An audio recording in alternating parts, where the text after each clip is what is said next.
पंजाब मास transit authority इंतजामिया की नहली या फंड्स की कमी, मेट्रो बस के सिक्योरिटी गार्ड्स तनख्वाहों से महरूम हो गए हैं। 22 रोज़ गुजर गए, ताहाल सिक्योरिटी अमले की तनख्वाह नहीं मिल सकी। पंजाब मास ट्रांजिट अथॉरिटी इंतजामिया की नहली या फंड्स की कमी का ये मामला है।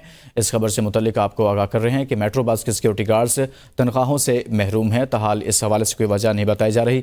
मजीद बात कर लेते हैं नुमाइंदा ABN न्यूज़ मोहम्मद वसीम से। जी वसीम, क्या मामला है ये?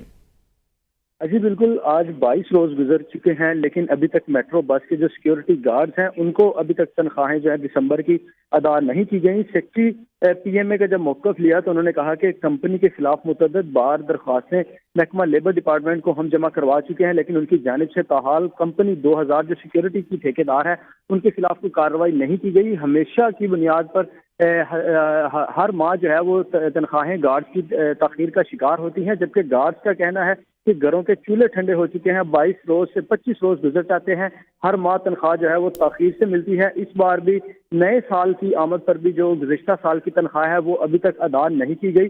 आज 22 रोज गुजर चुके हैं, इसके बावजूद कंपनी की जानिब से ना तो इनवॉइस भिजवाई गई है, ना ही अभी तक तनख्वाहें की अदायगी की गई है। जबकि सेक्रेटरी PMA का कहना है कि उम्मीद है कि आइंदा 1 से 2 रोज के दौरान जो है वो कंपनी की जानिब से तनख्वाहों की अदायगी कर दी जाएगी और मजीद कंपनी के खिलाफ कार्रवाई के लिए सेक्रेटरी लेबर डिपार्टमेंट को भी आगाह किया जाएगा। जी ठीक, बहुत शुक्रिया मोहम्मद वसीम, इस हवाले से आगाह कर रहे थे।